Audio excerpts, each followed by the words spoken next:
Saudaraku Habib Anis dan Mas Marco, sahabat saya ini. Jadi Mas Marco ini mulai dari kakaknya guru saya, namanya Mas Marsinggih Manardi. Keluarganya keluarga Manardi, orang yang terdekat dengan Bung Karno ini Mas Marco ini.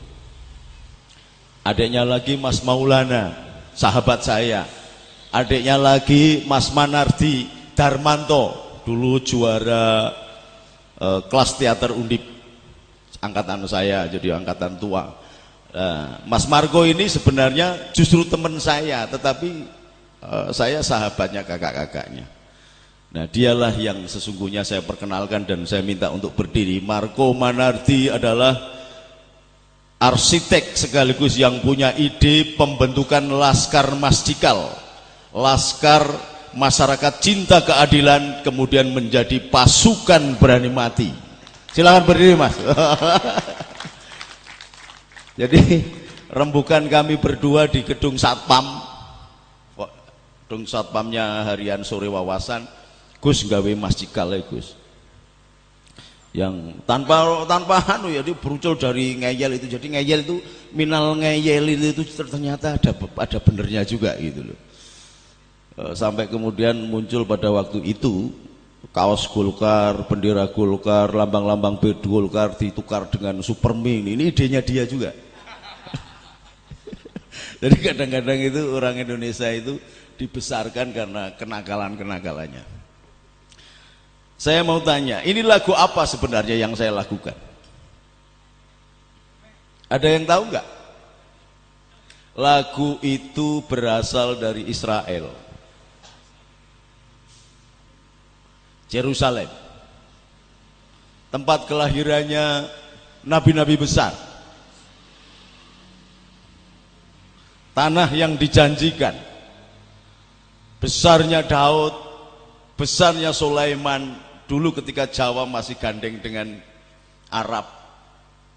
Sulaiman memiliki salah satu istri yang namanya Bilqis, menjadi candi. Peringatannya Tugu Candi, peringatan namanya Candi Poko. Dulu kerajaannya di daerah Wonosobo. Wana itu tempat pertemuan, Wana itu adalah hutan, Saba adalah tempat pertemuan. Jadi pertemuan Nabi Sulaiman dan Ratu Bilqis itu di Wonosobo dulu. Maka Borobudur itu ada tulisan sampai sekarang. Coba kalau Anda di sana datang ke Borobudur, di situ ada tulisan Arab. Yang isinya adalah dibahas soal seni tadi, yaitu seni itu menjadi hebat apabila menyangkut mulai dari proses kelahiran sampai dengan kematian, kemudian menetap dalam bentuk istiqomah. Dalam dunia tasawuf ada mitologi disebut mitologi gamelan, ning nong ning nong ning nong ning nong ning nong. Ketika gung, maka sudah selesai sudah. Dalam tasawuf Islam, ning nong itu peningkatan sebuah makom tertentu seseorang itu pada ning ketika dia sudah muqarrabah. As-sholatu mi'rajul mu'minin. Ketika dia sholat, dia menemukan dirinya dalam bentuk keheningan, melebur dari titik kemanusiaan yang menjadi titik ketuhanan. Maka mi'raj lil muslimin itu ning. Tapi begitu assalamualaikum, nong lagi. Assalamualaikum, nong lagi. Bingung. Sampai ning nong ning nong ning nong. Ini nggak pernah selesai ketika tidak menemukan gung. Nah, gung itu adalah makrifat, pertemuan dengan Allah. Nah, pertemuan dengan Allah itu melahirkan seni. Maka seseorang seniman apapun alirannya, apapun agamanya, dia akan memiliki titik kedekatan dengan Allah yang sangat luar biasa. Makanya Maulana Rumi dari India menggunakan tarian Wellington, tarian berputar ini untuk zikir geraknya, zikir jaharnya, zikir gerak dan zikir jahar. Karena zikir itu macam-macam. Ada yang zikir diam saja kayak Sayyidina Abu Bakar. Ketika ditanya oleh Rasulullah, ya Sayyidina Abu Bakar, ya Amirul Mukminin, kenapa engkau berzikir diam saja, bahkan suaramu tidak terdengar di sebelah-sebelahmu? Apa yang dikatakan oleh Sayyidina Abu Bakar? La tutrikuhul absoru wa huwa yutrikul absoro wa huwal latiful khabir. Wahai Rasulullah, jangankan saya bersuara, kemerseking hati saya, pandangan hati saya, sing tak batin saja Allah tahu. Ibaratnya ada semut hitam berjalan di tengah gelapnya malam, di atas batu hitam, Allah tahu. Lalu kenapa saya harus berteriak-teriak ya Rasulullah? Oh iya benar, jalan lagi. Suatu saat kalau sampai nanti umroh di kota Madinah, itu ada rumah Sayyidina Umar, itu kalau dari Ar-Raudhah jarak 500 meteran. Nah di situ Rasulullah, Sayyidina Umar biasanya suka berzikir sambil menunggu posko keamanannya, karena dia menjadi tameng keamanan Rasulullah. Dia kalau berzikir itu keras, la ilaha illallah, la ilaha illallah, la ilaha illallah, keras. Ditanya oleh Rasulullah, bukankah Allah itu la tudrikuhul absaru wa huwa yudrikul absara wa huwal latiful khabir? Dan bukankah Allahul latifun bi ibadihi yarzuqu may yasha wa huwal qawiyul aziz? Wahai Amirul Mukminin, apa yang dikatakan oleh Sayyidina Umar? Ya Rasulullah, saya berteriak begini ini karena setiap malam-malam saya tidak bisa tidur. Maka suara saya di tengah padang Sahara ini akan menjangkau jarak sekian kilometer, sehingga mengurangi beban berat para laskar. Karena kalau laskar harus berjaga setiap malam dalam keadaan belum stabil keamanan begini, ketika nanti perang tenaganya habis. Maka biar saya yang berjaga sendirian. Dengan mendengar suara saya, oh Umar sedang berzikir, maka seluruh kawasan Jazirah Arab, khususnya di tanah Hejaz, sudah terjaga oleh saya. Itu yang pertama ya Rasulullah. Yang kedua, saya ini kan bekas pembunuh ya Rasulullah. Bahkan anak perempuan saya saja saya bunuh. Oleh sebab itu setan pun berhadapan dengan saya takut. Terus hubungannya apa? Ini membuat hati saya keras ya Rasulullah. Kalau saya ucapkan dengan lemah lembut, la ilaha illallah, la ilaha illallah, Sayyidina Abu Bakar bisa menangis, saya ngiler malah tidur ya Rasulullah. Wong saya ucapkan dengan keras begini saja, hati saya belum terdidik, belum mencapai tahapan tazkiyatul qulub, mencuci hati ya Rasulullah. Maka saya ucapkan dengan keras. Oh iya benar. Lalu jalan lagi. Jadi ada terminologi 3. Sayyidina Ali itu kalau dikir itu sampai kayak gerak, semua kayak angin ditiup. Jawabannya sama. Karena setan ada di sudut-sudut di setiap urat nadi kita ya Rasulullah, kata Sayyidina Ali. Kalau tidak saya bergerakkan begini, badan saya tidak bergerak semua, ada daerah-daerah yang dialiri oleh darah itu, di situ menjadi cumondoknya setan. Dan itu berbahaya bagi keimanan saya ya Rasulullah. Oh iya benar. Sampai akhirnya ketika Rasulullah mau pulang, mampir ke Sayyidina Tulha. Ya Tulha, bacakan Al-Quran kepadaku. Loh, bukankah engkau yang diberi wahyu oleh Allah ya Rasulullah? Kenapa justru aku yang engkau suruh baca? Karena suaramu merdu. Hubungannya apa ya Rasulullah, suara merdu dengan tidak merdu? Engkau tahu Allah suka keindahan. Karena Allah itu indah, maka siapapun saja yang tidak mencintai keindahan, sesungguhnya dia tidak mencintai Allah. Maka kalau engkau melakukan Al-Quran, sesungguhnya engkau mendapatkan dua kesunatan. Yang pertama sunnah dariku, yang kedua sunnah dari Nabiullah Daud alaihi salam. Ini seni.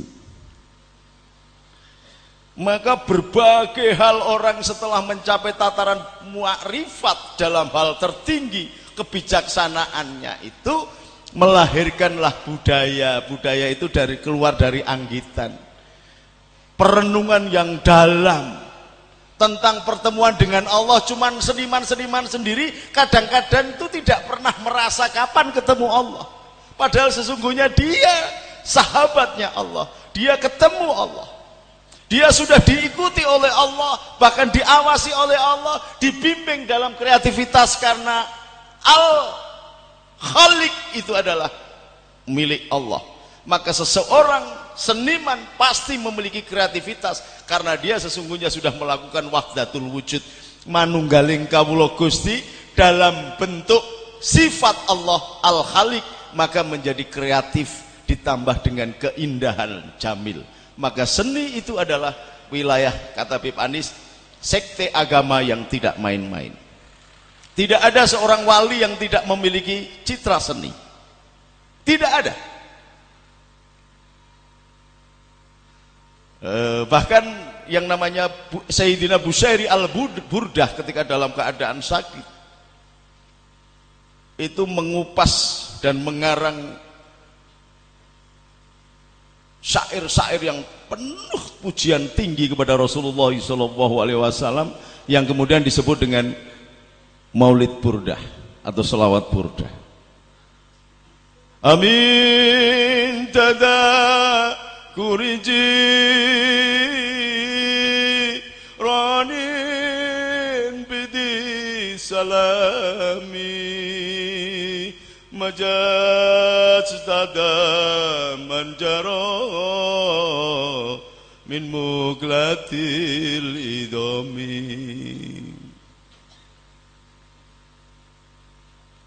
Setara dengan lagunya Daud di dalam Mazmur atau Yabur. Dan saya yakin sampean pasti tidak pernah membuka Yabur. Jangankan tahu kitabnya, werosama ewerung tahu. Dan itu adalah syarat keimanan seorang Islam. Ketika sampean mengaku beriman kepada Allah, maka sampean harus beriman kepada kitab-kitab Allah. Salah satu di antaranya adalah Yabur, yang sampean samaknya aja nggak pernah melihat. Samaknya tok itu nggak pernah. Jiwaku terbuka untukmu Tuhan, selidiki nyatakan segala perkara, singkapkan semua yang terselubung, supaya ku layak di hadapanmu Tuhan. Coba kalau itu diganti dengan selawat burdah. Jadi musik itu senantiasa berhubungan dan bisa cocok dengan kalimat-kalimat puisi yang dikarang oleh pujangga apapun agamanya. Ini pujangga agamanya adalah Daud. Agama apa itu? Daud agamanya apa? Ada yang tahu Daud agamanya apa?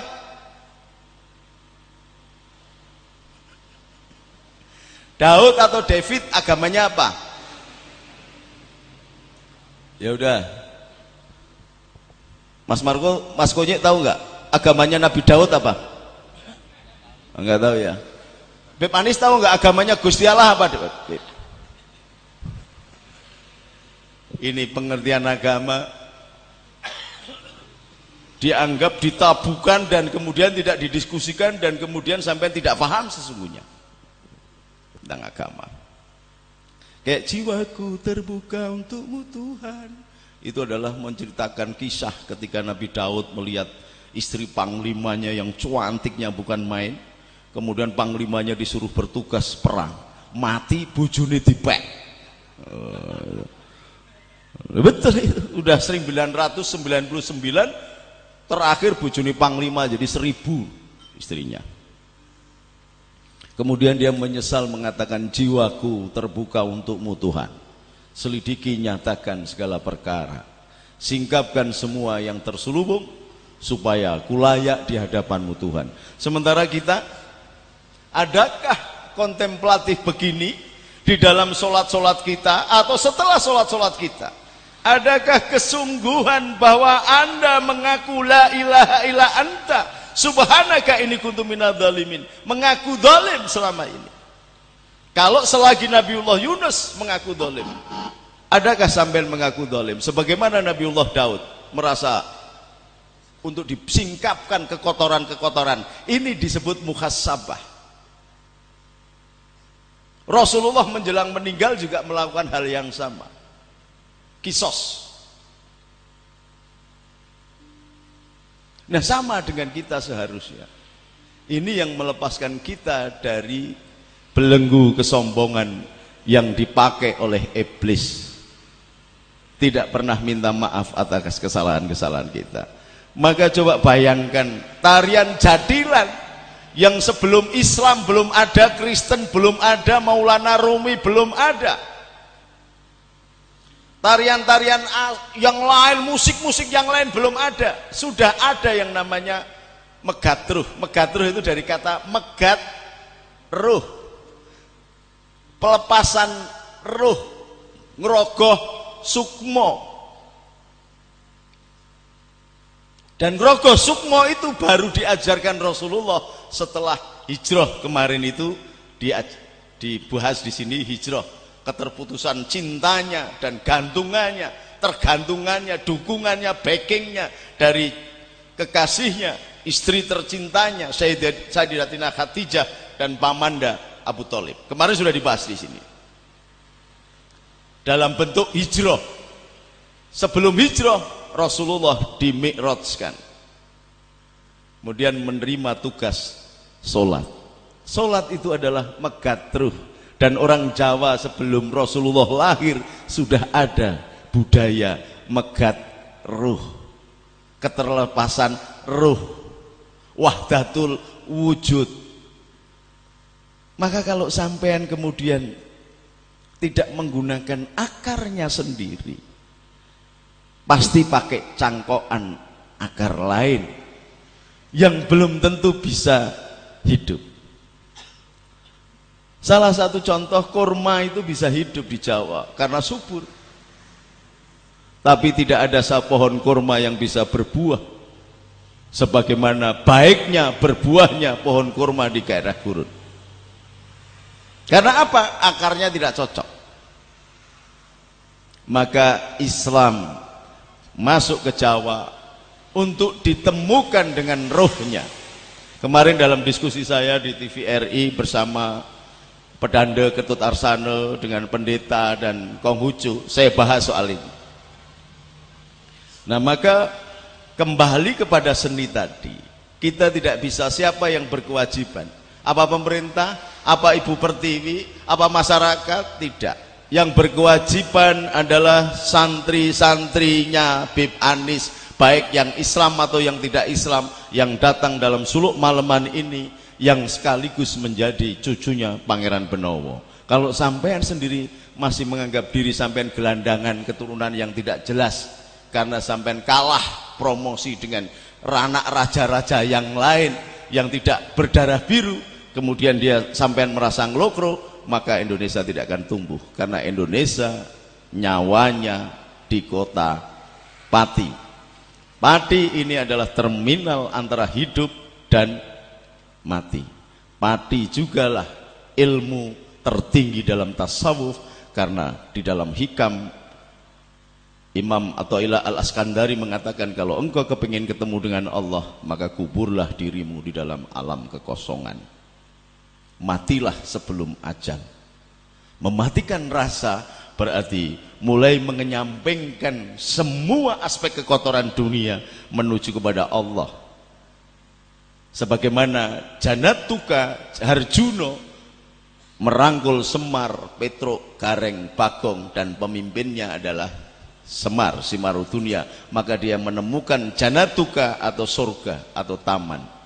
Nah kalau ini sampai lakukan, sampai singkirkan semuanya, sampai mulai mengarah kepada Allah, orientasi kita adalah kepada Allah, orbit kita adalah Allah, God spot kita adalah Allah, maka keadilan akan muncul, kebudayaan akan muncul, kesenian akan muncul dan akan hidup. Dan itu tanggung jawab terbesar adalah keturunan anak cucu Raden Patah dari sisi Pangeran Benowo, dan kalianlah di Kota Padi inilah keturunan Pangeran Benowo. Jadi tidak bisa cuma bermodalkan topi kaji begitu, pating template begitu. Coba kembali, coba saya. Karena ini tidak sunnah Nabi. Jangan mengira bahwa sampean pakai kupluk begitu sunnah Nabi. Sunnah Nabi itu kupluknya kayak kukusan. Nabi itu kupluknya kayak kukusan dan diserbani.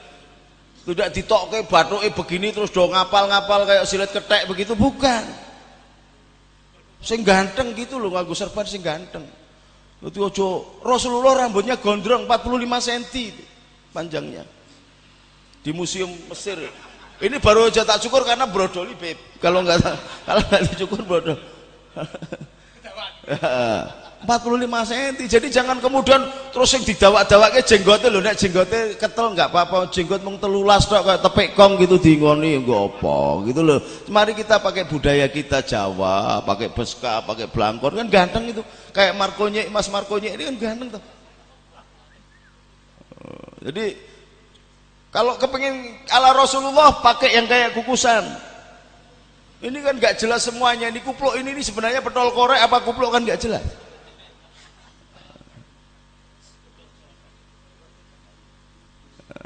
Saya sendiri ini pakai begini karena saya gondrong. Karena kalau tidak pakai begini nanti dikira pemburu hantu, ya kan? Jadi saudaraku sekalian, sampean yang bertanggung jawab. Kemarin saya ditemuin tokoh-tokoh dari Padi ini, saya katakan setelah saya wifi ini adalah sunahnya wali tua, gurunya Joyoboyo, namanya Syekh Subakir, yang menanam wifi atau rajah di Gunung Kendeng dan di Magelang itu apa dah? Tidar. Tetapi rohnya ada di Gunung Kendeng. Dan sampean tidak sadar bahwa ini adalah penunggunya Indonesia di daerah Pati ini. Namanya Pegunungan Kendeng. Kalau ini dibongkar, dijadikan pabrik semen, maka habis Jawa. Oleh sebab itu pegunungan itu harus dijaga betul-betul. Inilah jadi seni, jangan sampean kira bahwa seni itu demikian rendahnya. Sampean dengar yang namanya Ki Ageng Mangir, kalahnya hanya dengan seni. Seorang Ki Ageng Mangir yang digdoyo sakti mandraguna Sultan Agung aja kalah, hanya Krokusumo. Tetapi dengan ledek yang dinyanyikan oleh anak putri Pambayunnya sendiri, nyanyian-nyanyian yang meremas hati, meremas kolbu, maka kekerasan hati seseorang panglima perang yang keturunan wali sekaligus keturunan Raja Brawijaya yang namanya Panembahan Mangir akhirnya tunduk, kepalanya dijebledeske dan mati.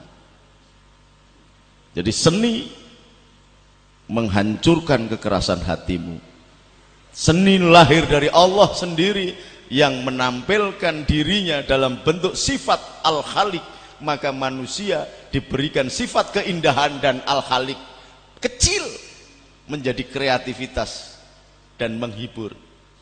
Maka seni bisa menerobos sekte agama, maka seni bisa menerobos sekte bangsa. Seperti yang kita lakukan lagi. Itu adalah doa untuk Jerusalem. Pray for the peace of Jerusalem. Jerusalem, the city of God. Tetapi kita ganti salam alaika, salamun alaika, salam ya Rasulullah. Bisa. Kalau salam oh Markonye boleh. Boleh lu kenapa? Salam Marco Polo boleh. Ini enak kan? Maka seni itu ketemu. Seni itu ketemu. Bahkan syairnya Gus Dur itu dilakukan dengan doa damai untuk Yerusalem pun bisa. Akeh kang ngapal Quran hadise seneng ngafirke marang liyane kafire dhewe gak dikatekke yen isih kotor ati akale.